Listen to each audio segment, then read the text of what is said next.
my 94 years, I've traveled from Whipple Street, where I was born and raised, to Wrightsville Beach, and I thought it was a wonderful journey.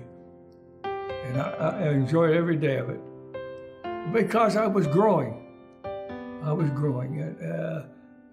You hear the economists talk about growth, and that's the way I live. You know, Dad's got a great story. As everybody, he has his song to sing, and he has a great song to sing. And I want him to be able to sing his song while he's still alive. And I want people to know what a good story he has. I think he's in my opinion, is a very iconic individual. There's a lot of history there. People our generation and even generations, before us will never, hopefully never, experience what he's been through with the World War, the Korean War. Gosh, he was through the Great Depression too. It's just absolutely amazing.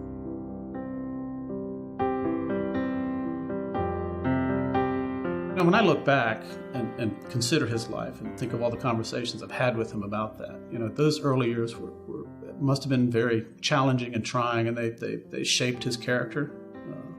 And he became what he would be the rest of his life as a result of that experience. And I think in terms of escape velocity, he spent the first 20-some years achieving escape velocity because he wanted to get out of the Pittsburgh scene. Well, my father was born in a little place called Swissvale, Pennsylvania, which is right outside of Pittsburgh. It's a steel mill town.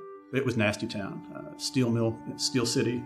You go there in the middle of the day, it'd be blackout from the soot in the sky. Everybody lived near the steel mills, and we used to joke about it because back in the days when Joe and I were there, men, when they went to work, for instance, always took a clean shirt and put it in their bags so that during the middle of the day, they would have a clean shirt to put on. I was youngest of 6. I was the only one that graduated from high school. But that was not uncommon in those days, in that neighborhood. So my mother didn't make a big fuss about that, but so it never washed off on me. And what washed off on me was tough luck. So I hung tough. We're talking about the 30s and the 40s, so you can imagine how tough it would be. One of 5 or 6 children, single mom. Everybody's working, everybody's hustling. I never knew my dad. My dad worked in the steel mill with one of my brothers, and in those days, they had the 12-hour shift. So early on, he would go to work and before I got out of bed, and then I wouldn't see him because my mother had me off working around the house when he came home from work after 12 hours, and he was so damn tired, he almost went straight to bed. Damn old Andy Carnegie, he kept that dang 12-hour shift up until 1923. And my dad died in 1925. My mother was a saint.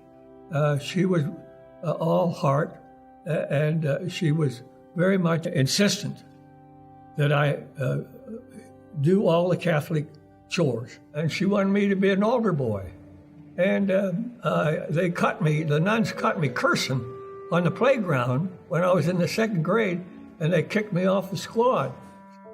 He said that one time he and a couple of little boys were in the bathroom. And you know how little boys get. He and his little friends were swinging on the doors. Well, the little friends left, and he was the one that was caught by the little nun. And of course, the little nun grabs him by the cheek and pulls him out and says, "Now, Joe, you ought not to be swinging on doors and whatnot." So I'm sure he was mischievous growing up. The nuns taught me the first 8 grades. And they all said the same thing to me. "Joseph, you can do better."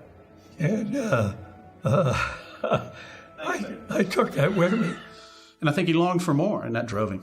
And that the ambition that he has, he formed in that crucible, and I think it fired him all his life. Now, high school was socially a very exciting period for me because I had found girls. Girls began to play a role in this guy's operation. And I never will forget We had two main dances at school. We had a junior prom and a senior prom. And I remember the girls I took to that prom, and I remember the girls I took to the senior ball. And they were very attractive gals. When I finished high school and I couldn't go to college, it broke my heart. Being denied it was a self-starter to do it. So I did nickel and dime jobs here and there. And finally my mother said, Joe, you got to do something more practical. So I joined the CCC, and that's the Civilian Conservation Corps. After 18 or 19 months, my brother got me a job in a steel mill in Pittsburgh, in the Mesta steel mill. And it was the bottom of the heap. I was working with a shovel, and it was a hell of a job. It was a lousy job, but it was 60 cents an hour. And then between that and his brothers, they were able to scrape together enough money for him to come back to Pittsburgh and go to the university. He finished up there, did the ROTC program, did that to help support the financial commitment. I was able to finish and my college degree, and on the 12th of June, 1940, I got a reserve commission and a diploma on the same day. I think it was in college that he saw his way out by going through the ROTC, and I think that's what led eventually to his paying back his country. I wanted to get away from the way I was raised, where I was raised. And I had the documentation to give me a chance in the Army. So I jumped at it. I took up my reserve commission and entered active military service at Fort Monroe, Virginia. And I stayed in for 28 years. This was the first time that my dad really came into a little higher level of society, because he was an officer and a gentleman. It was a different world. I walked out of that environment for 25 years into the environment in the Army where I was served and saluted, and I looked out my window and there was the Chesapeake Bay. And I had that salt air, and boy, that took care of my asthma.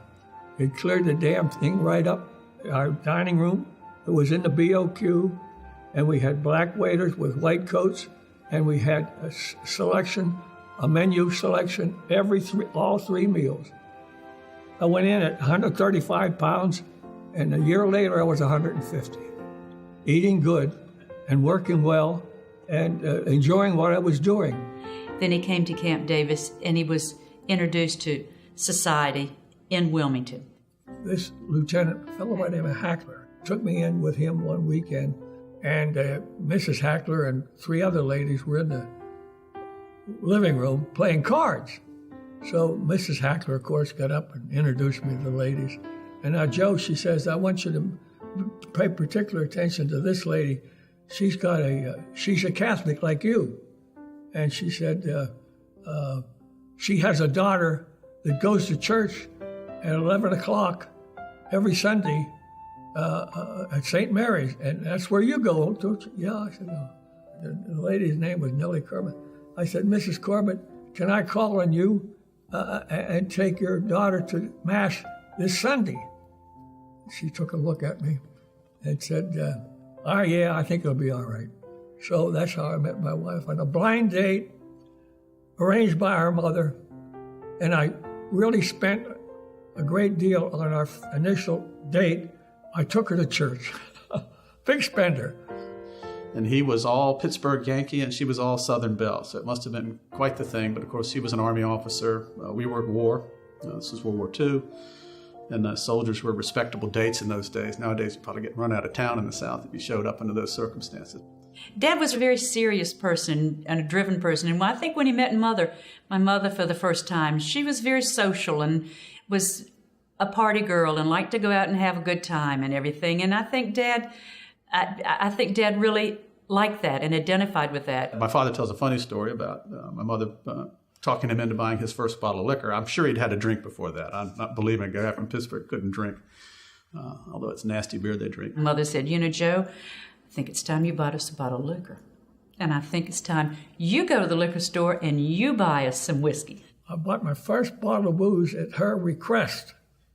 And I was 27 years old. 27, and I remember when him telling me, I said, Dad, you were certainly not a quick study. I said, what took you so long?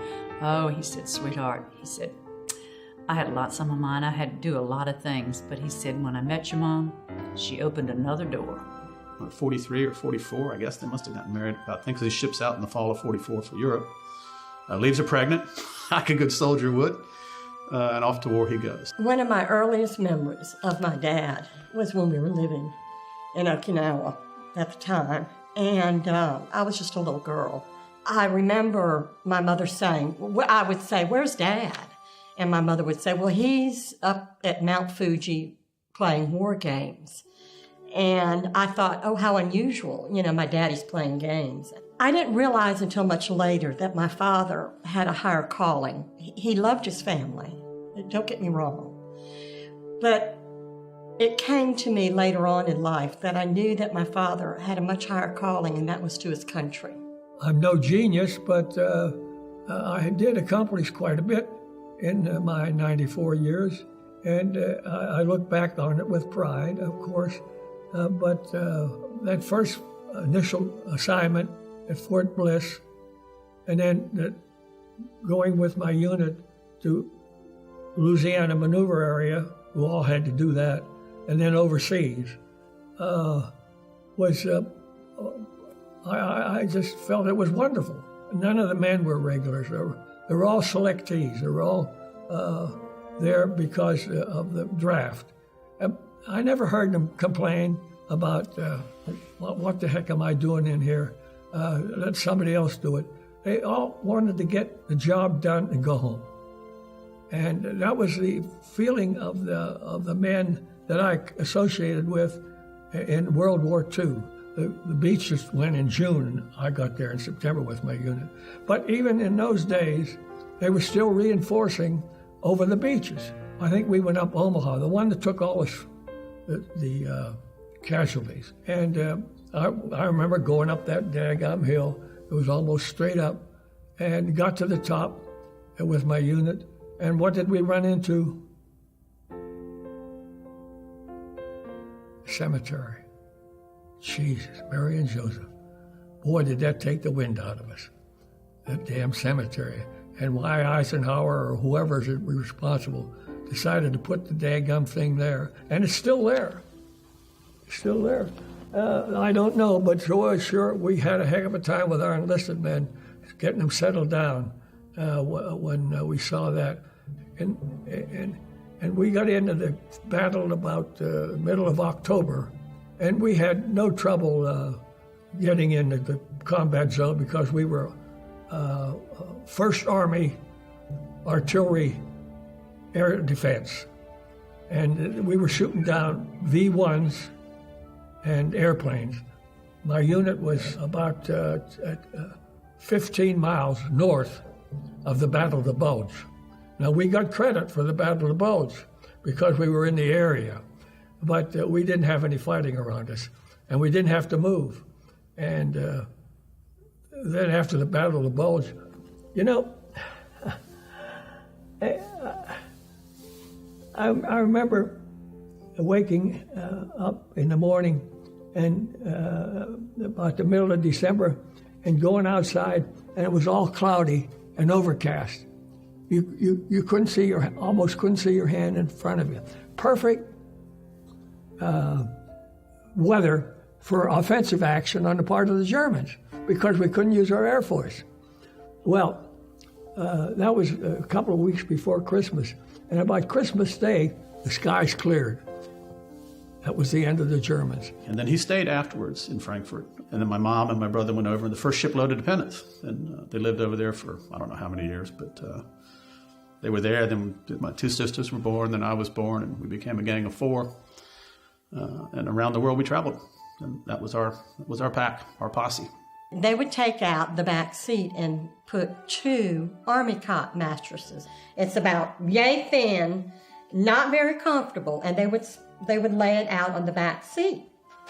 And that's where the four of us would go, and we would travel across country. So we went all over the world. And we went to Japan, we went to Europe, we went to Kansas, North Carolina, Virginia, several states. And that's kind of a theme throughout my whole life with them, and the whole family is just travel, travel, travel. I feel very fortunate that I had the experience of living all over the world because I got to know people.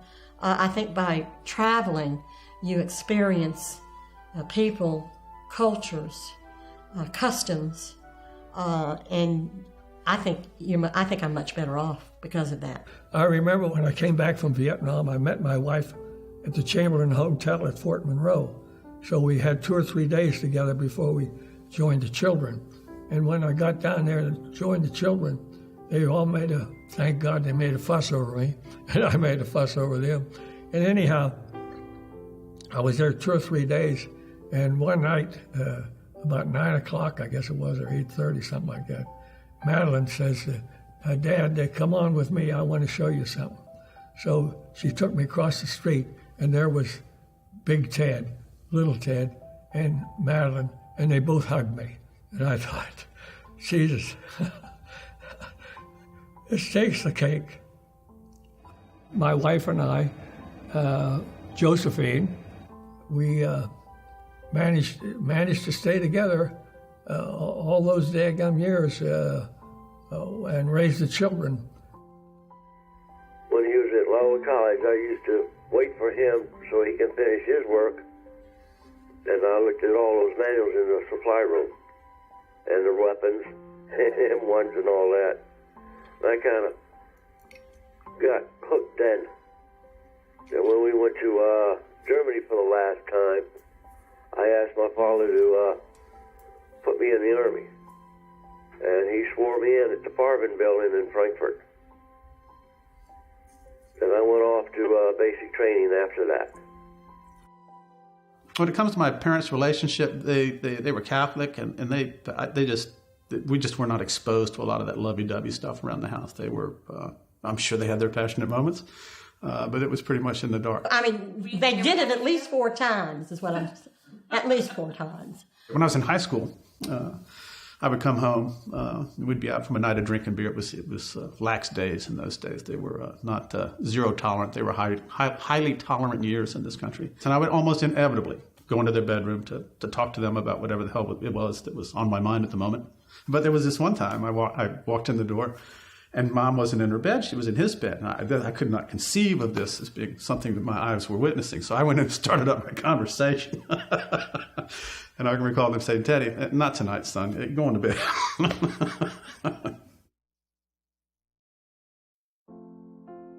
The happiest that I remember my mother and dad was when he retired and became a professor at the University of North Carolina at Wilmington. During my 28 years of military service, I was able to earn 2 different graduate degrees. So when I retired and applied at UNCW for a position on the faculty, I had no trouble. When he taught at UNCW as a professor, he was in the business department, taught economics, communication, accounting. He had been in a position of management, and he was in charge. And when he joined the faculty, that was sort of a rude awakening for him, in that we functioned quite differently from the military. And so he had a slight bit of difficulty adjusting to that, but he overcame it quite quickly. Within a couple of years, he was just one of the guys. He told me once that after several years of teaching at the university, that it kind of saved his life. He said, I spent my whole career in a disciplined, command and control, hierarchical organization. He said, but when I got to the university after a few years, being surrounded by all those kids and what was going on in the college scene in the 60s and the 70s, so it was like getting born again for him. Today we call him executive in residence. Back then, when Colonel Dunn began, he didn't have a title, but he was a trailblazer. He was one of the very first, if not the first, highly successful individual coming back doing this career and providing leadership for our students. We expect everyone to be a role model. We're teaching students something. And Joe was teaching them something so important. He was teaching what it means to live a life at its fullest, at its richest, about what it means to achieve, what it means to give back, what it means to be a patriot, what it means to be a full American citizen, what it means also to be a citizen of the world. He could not have been a better role model for our students. He had a specialization in transportation, and this was, I think, from his background in the military. And so shortly after he came, the Board of Trustees granted a major, or gave us the right to offer a major in transportation. And the transportation major was Colonel Dunn, and we really didn't know what it was all about. And of course, Joe tried to explain it to us, and he then became our driver education teacher. And that just, he would go along with that. He got a real kick out of being called the driver education. And then we wanted to get a little heavier, and we called him the double clutcher. And he was very skillful at engaging the argument to keep you in it for a long period of time, so he could pick your brain and challenge you in different ways. And as a young guy, you just run into the argument with your chin sticking out when he'd let you have it. One of our first luncheons, we now have regular luncheons with retired faculty. And I was talking about how we were going to be doing this ethics course. And he said, "Why would you do an ethics course? You mean by now ethics isn't so integrated across the curriculum that you need an ethics course?" And he's right. He's right. Colonel Dunn is right there at the very start of this story and how it works and why it works. And to him, we owe tremendous gratitude for the Cameron School of Business. I have his students who are my age come up to me and say, "How's Colonel Dunn? How's he doing? I loved him when I had his course." And when his wife Dodie died 18 months or so ago, there were a number of his old students that came to visit when we had the visitation at his house. My dad was always a great listener. He would sit and listen, and he wouldn't be judgmental, and he wouldn't say, "Now, Ellen, you shouldn't have done that," or "I can't believe you did that," or "I told you so." I never got that from my father. You'd always listen to your problem, or if it was between me and my sisters, or my brother or my mother, he'd always listen to the problem, and then all of a sudden he'd come out and give you two ideas what to do or how to straighten it out. And he always came out right. He raised me to be patient and loving and understanding. Many of our conversations dealt with that it was okay to make mistakes. Instilling in me, "Ellen, you made that mistake, but you're going to get the job done. I hope you learn from it, but let's get on with life." I never thought of a failure. I knew there was such a thing as failure, and I'm sure I failed on many occasions. But a failure only meant that you worked harder to get it corrected. And I guess that's the way I looked at it. He taught me, how to debate, how to think intellectually as opposed to emotionally. It was very important to him to be involved intellectually with the people around him and the community. And he served on the city council here in town for a number of years, met a lot of people. He was quite the politician for a while till the newspaper slammed him. And I think that burned his tail feathers. He retreated from that front. I joined with great pleasure the Carolina Yacht Club because it satisfied two of my criteria for happiness in Wilmington while teaching at UNCW. You belonged to that club and you were socially accepted in this small town.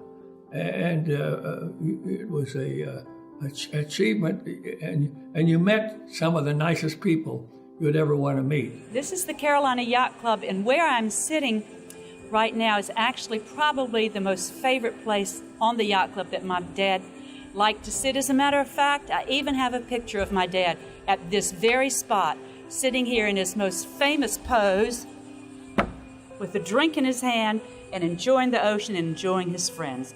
That's where everybody congregated.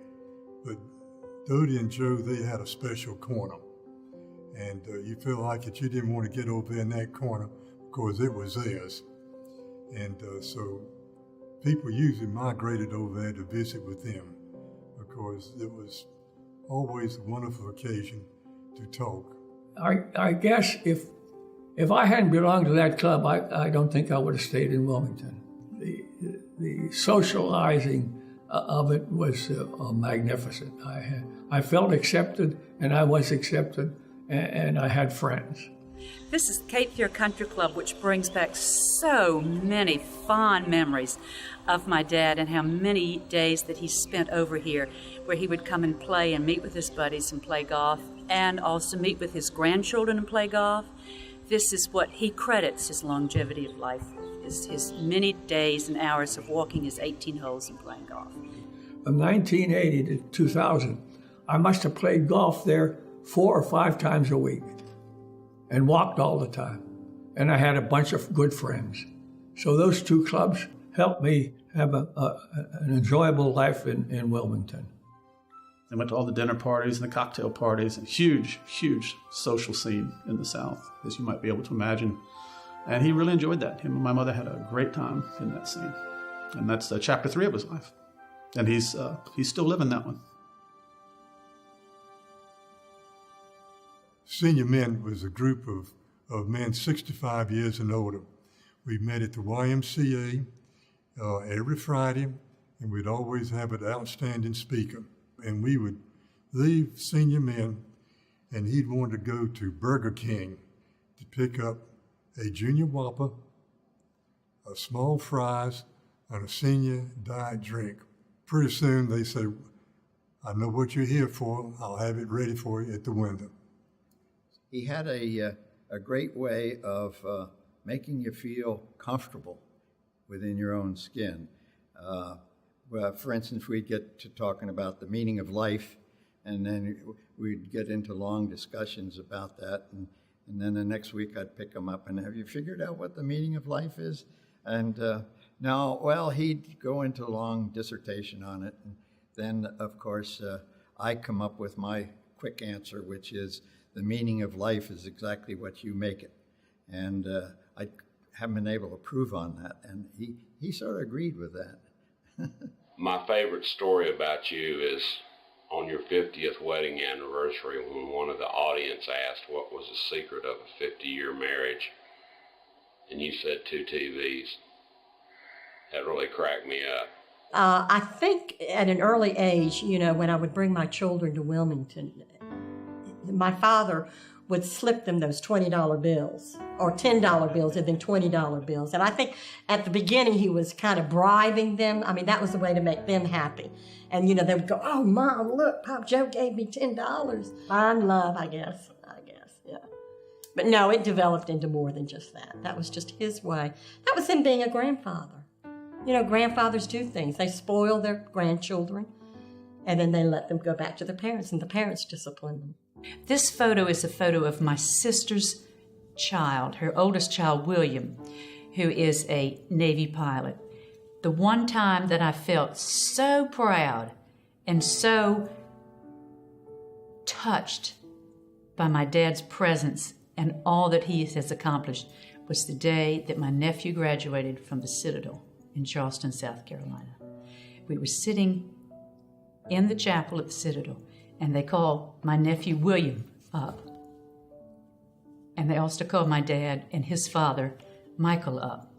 And my dad walked up onto the altar with William standing so proudly in his dress whites to get his commission into the Navy and to be a Navy pilot. And my dad was able to be up there while he was being commissioned. And I know, without a doubt, that that was probably one of my father's biggest highlights. One summer when my brother and I were visiting the grandparents, I must have been 8 or 9 years old. I ended up stumbling in the back office, and above his mantelpiece was his U.S. Army officer saber along with all his ribbons and medals. of various military campaigns dating all the way back to World War II. So I was mesmerized. Pop Joe came in and asked me if I had any questions. I must have asked him 50 questions in 2 seconds. Pop Joe let me finish and said, before we get into all that, let's talk about the honor of serving your country and the discipline it takes to be a leader and an officer in the military. This memory sticks out for me because this is the first time I was inspired to become a military officer myself. And over the course of my childhood, Pop Joe and I had many of these talks in his back office. I'll refer to him now as the Pop Joe briefs. As a young boy, my mother would take my brother and I up to see him on the summers, and we'd often go for Thanksgiving or Christmas later on in the year. Probably the thing we talked about the most was sports. So we'd take long walks on the beach, and I'd ask him about, who some of his heroes were, and he often would ask me some of the same things, and so it was pretty cool. Always hold very true to me. He was always bragging about he's got this dining room table that all of his children would do their homework on, and would always brag about how you could see where Teddy did his math homework, or you'd see Madeline where her name was kind of imprinted. Well, I decided to leave my mark on the table and actually engrave my name in the table. So when I was little, I used to love to bang things, right? So I would always go find the hammer in his tool chest, and so I think I ruined a couple of tables and some sheetrock on the walls, and so he got me this, which I actually still have, a black rubber mallet, and so I can vividly remember him giving me that black rubber mallet so I could bang things. And he would always take us to a secret, sounds kind of weird, but secret place, which was a gas station around the corner, and we'd just go and just get tons of candy. An outrageous amount of candy. And I mean outrageous. I mean, the poor man probably spent $300 that week on candy for me, which I thought was just the coolest thing ever. He was always big on having his candy drawer and us going to stock it and whatnot. Pop Joe would hide his candy in the drawers of his desk or in the closet or, in the shelves, because Dodie would eat it all. Along the way, Pop Joe gave me a lot of mentorship that still holds true today. He would tell me things like, concentrate on mission and people, because at the end of the day, that's what being a military officer is all about. I remember I asked him once, because he was a soldier, how do you feel about partaking in, wars and fighting and that sort of thing? And he looked at me and he was kind of like, we're so smart and we figured so much out and we haven't found an answer to war.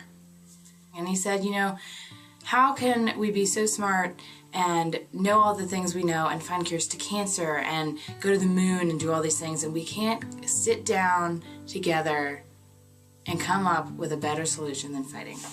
Can't say enough about him. He just, between his patience and his being a family man, he really taught me a lot about being a man. I would say right now my dad is in probably the happiest time of his life. He's met with great success. He's had great adventures, and I think he's fulfilled a lot of his life's dreams. He's the embodiment of everything, every value I hold dear as a man, both as a scholar, as a gentleman, as a family man. He's my hero. Dad, I said, tell me how you are feeling about this stage in your life. And he paused for a second or two, and he looked at me with this grin. He says, daughter, I think of this as an adventure, and this is my last big adventure. He's well loved in this town. He's a genuinely nice guy. He's humorous, he's entertaining, he's mentally sharp. He's age 94 now, I guess. So he's having a nice sunset cruise. For the Janes and the Lizas and the Williams, they may not be old enough to remember you in your full glory 10, 20, 30 years from now, whatever it is. What do you want to say to them?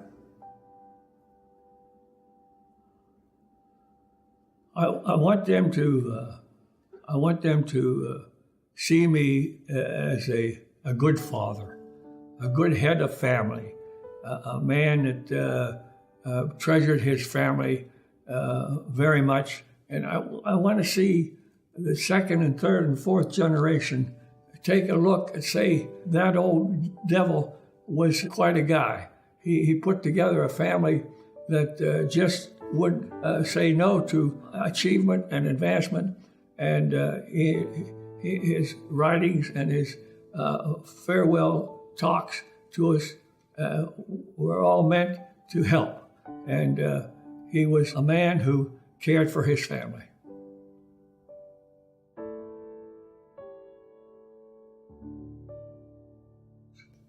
The primary purpose in writing these letters is to provide some insight of my experiences and feelings I have had for you that I have been unable to verbalize.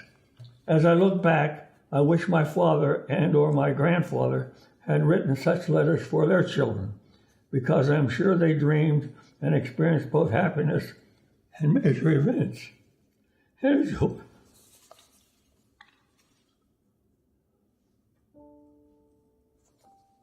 Because I'm sure they dreamed and experienced both happiness and major events and enjoyed their lives as much as I've enjoyed mine.